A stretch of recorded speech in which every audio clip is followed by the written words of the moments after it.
പോർച്ചുഗലിൻ്റെ ദേശീയ ടീമിലേക്ക് നീ വാ നമുക്ക് കളിക്കാം എന്ന് പറഞ്ഞിട്ടില്ല.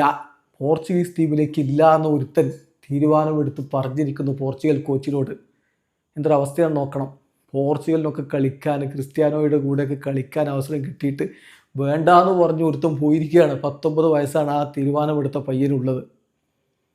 നമ്മൾ വേൾഡ് കപ്പിൻ്റെ ആവേശത്തിലേക്ക് ഇങ്ങനെ മാറുകയാണ്. വേൾഡ് കപ്പ് ആവേശമില്ല എന്നിങ്ങനെ പലരും പറയുന്നുണ്ട്. TV ചാനലുകളിലൊക്കെ കഴിഞ്ഞ ദിവസം അത്തരത്തിലൊക്കെ പറയുന്നത് കേട്ടു. എന്ത് ഇവിടെ സ്കോഡൊക്കെ പ്രഖ്യാപിച്ചു തുടങ്ങി. നമ്മൾ ആവേശത്തിൽ തന്നെയാണ്. നമ്മൾ ഒരുമിച്ച് നിൽക്കും, നമ്മൾ ആവേശം ഉണ്ടാക്കും, ഇല്ലെങ്കിൽ നമ്മൾ ഉണ്ടാക്കും. നമ്മുടെ റാഫ് ടോക്സിൻ്റെ മെയിൻ ചാനലിൽ 1 മില്യണിലധികം ആൾക്കാരില്ലേ. നമ്മൾ ഒരുമിച്ച് നിന്നാൽ ഉണ്ടാവാത്ത ആവേശമൊന്നുമില്ലടോ. നമ്മൾ ഫുട്ബോൾ പ്രേമികൾ ഒരുമിച്ച് നിൽക്കും. നമ്മൾ ഒരുമിച്ച് നിൽക്കുമ്പോഴാണ് ഇതിൻ്റെ ഒരു രസവും സൗന്ദര്യവും ആവേശവും ഒക്കെ ഉണ്ടാവുക. ഏതായാലും നിങ്ങളില്ലെങ്കിൽ നമ്മളില്ല, നമുക്ക് ഒരുമിച്ച് മുന്നോട്ട് പോകണം. അപ്പോൾ ആ റാഫ് ടോക്ക് ചാനലിൽ നിങ്ങൾക്കറിയാലോ വാർത്തകളും മറ്റു കാര്യങ്ങളൊക്കെയാണ് കൂടുതലായിട്ട് വരിക. അപ്പോൾ വേൾഡ് കപ്പുമായി ബന്ധപ്പെട്ട കുറേ ആവേശം കൂടി നമുക്ക് ഇങ്ങനെ നുരഞ്ഞു പതയണം.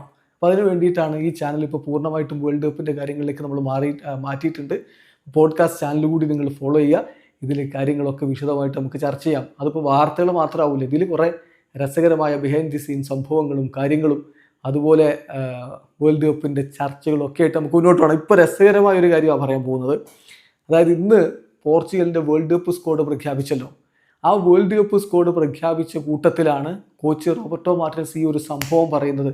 ഒരു കളിക്കാരനെ പോർച്ചുഗലിൻ്റെ ദേശീയ ടീമിലേക്ക് എടുക്കാൻ വേണ്ടി അവനെ വിളിച്ചു കോൺടാക്ട് ചെയ്തപ്പോൾ അവൻ പറയുകയാണ്, ഇല്ല ഞാൻ പോർച്ചുഗലിന് കളിക്കാനില്ല. എങ്ങനെയുണ്ട്?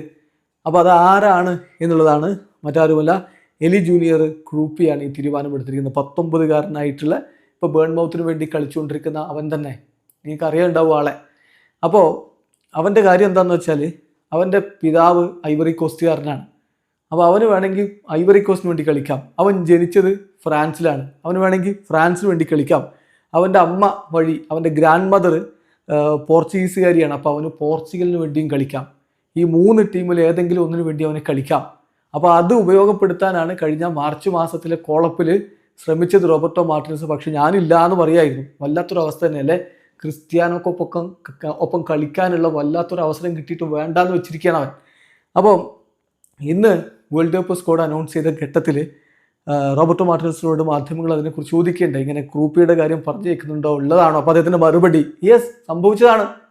നിങ്ങളൊക്കെ വാർത്ത കൊടുക്കുന്നതിന് മുമ്പേ ഇത് സംഭവിച്ചതാണ്. മാർച്ച് മാസത്തിലെ കോളപ്പുണ്ടല്ലോ, അപ്പോൾ ആ സമയത്താണ് നമ്മൾ അവനെ കോൺടാക്ട് ചെയ്തത്. ഇമ്പോർട്ടൻ്റ് ആണ്. പോർച്ചുഗീസ് ദേശീയ ടീമിനെ റെപ്രസെൻറ്റ് ചെയ്യാൻ ഭാവിയിലേക്ക് താരങ്ങളെ കണ്ടെത്തുക എന്നുള്ളത് ഇമ്പോർട്ടൻ്റ് ആണ്. അതുകൊണ്ടാണ് നമ്മൾ അവനെ സമീപിച്ചത്. അപ്പോൾ ജൂനിയർ പറഞ്ഞത് എന്താണെന്നറിയോ, അവന് ഫ്രാൻസിന് വേണ്ടി കളിക്കണം എന്ന്. അപ്പോൾ പിന്നെ അങ്ങനെ ഒരാൾ പറഞ്ഞാൽ പിന്നെ ആ തീരുമാനത്തെ നമ്മൾ റെസ്പെക്ട് ചെയ്തു. ആ വിഷയം നമ്മൾ അവിടെ ക്ലോസ് ചെയ്തു. ഇതാണ് ഇപ്പോൾ റോബർട്ടോ മാർട്ടിനസ് ഈ വിഷയത്തിൽ പറഞ്ഞത്. അപ്പോൾ എലി ജൂനിയർ ക്രോപ്പിയെ സ്ക്വാഡിലേക്ക് എടുക്കാൻ വേണ്ടി സമീപിച്ചതാണ്. അങ്ങനെ സമീപിച്ചപ്പോൾ അവൻ പറഞ്ഞു, ഇല്ല പോർച്ചുഗലിന് കളിക്കാനൊന്നും എന്നെ കിട്ടൂല, ഞാൻ ഫ്രാൻസിന് വേണ്ടി കളിക്കാൻ പോവാന്നാണ്. ഏതായാലും വേൾഡ് കപ്പ് സ്ക്വാഡിൽ, ഫ്രാൻസിൻ്റെ വേൾഡ് കപ്പ് സ്ക്വാഡിൽ ഇപ്പോൾ അവനില്ല. അപ്പോൾ അവിടെയില്ല ഇവിടെയില്ല എന്നുള്ള അവസ്ഥ ആയോ എന്നുള്ളത് കണ്ടറിയണം. ഭാവിയിൽ പക്ഷേ അവൻ ഒരു പക്ഷേ ഫ്രാൻസ് ടീമിൽ ഉണ്ടായേക്കാം. ഫോർവേഡായിട്ട് കളിക്കുന്ന 19കാരനായിട്ടുള്ള താരമാണ്. അവൻ ജനിക്കുന്നത് ഫ്രാൻസിലാണ്, ഫ്രാൻസിൽ ലോറിയൻറ്റിലാണ് അവൻ ജനിക്കുന്നത്. അതുകൊണ്ട് തന്നെ അവന് ഫ്രാൻസിന് വേണ്ടിയും കളിക്കാം.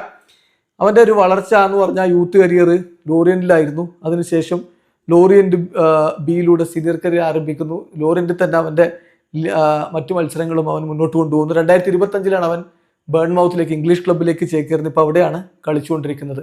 ഇനി ശ്രദ്ധിക്കേണ്ട ഒരു കാര്യം, അവന് ഫ്രഞ്ച് ദേശീയ ടീമിൽ അവസരം ലഭിക്കുമോ എന്നുള്ളതിന് അവിടുത്തെ ഏജ് ഗ്രൂപ്പ് ടീമുകൾക്കൊക്കെ ഓൾറെഡി അവൻ കളിച്ചിട്ടുണ്ട്. ഫ്രാൻസിൻ്റെ under-16, under-17, under-18, under-19, under-20, under-21 ടീമുകൾക്കൊക്കെ കളിച്ചിട്ടുണ്ട്. പക്ഷേ സീനിയർ ടീമിലേക്ക് ഇതുവരെ വിളി വന്നിട്ടില്ല. ഇപ്പോൾ വേണമെങ്കിൽ പോർച്ചുഗലിനൊപ്പം വേൾഡ് കപ്പിന് പോകാമായിരുന്നു, അത് വേണ്ടാന്ന് വെച്ചിരിക്കുകയാണ്. ഏതായാലും ഫ്രാൻസിൻ്റെ സീനിയർ ടീമിൽ ഭാവിയിൽ അവൻ കളിക്കുമെന്ന പ്രതീക്ഷയിലാണ് അവനുള്ളത്. അവരുടെ പ്രതീക്ഷ നടക്കട്ടെ അല്ലേ. എന്തായാലും ഇത്തരത്തിലുള്ള ഇൻട്രസ്റ്റിംഗ് ആയിട്ടുള്ള ബിഹൈൻഡ് ദി സീൻ സംഭവങ്ങളും കാര്യങ്ങളൊക്കെ ഫുട്ബോൾ ലോകത്ത് നടക്കുന്നുണ്ട്. അതൊക്കെ നമുക്കിവിടെ പങ്കുവെക്കണം. വേൾഡ് കപ്പ് ആവേശം അതിൻ്റെ പാരമ്പര്യത്തിലേക്ക് കൊണ്ടുപോകണം.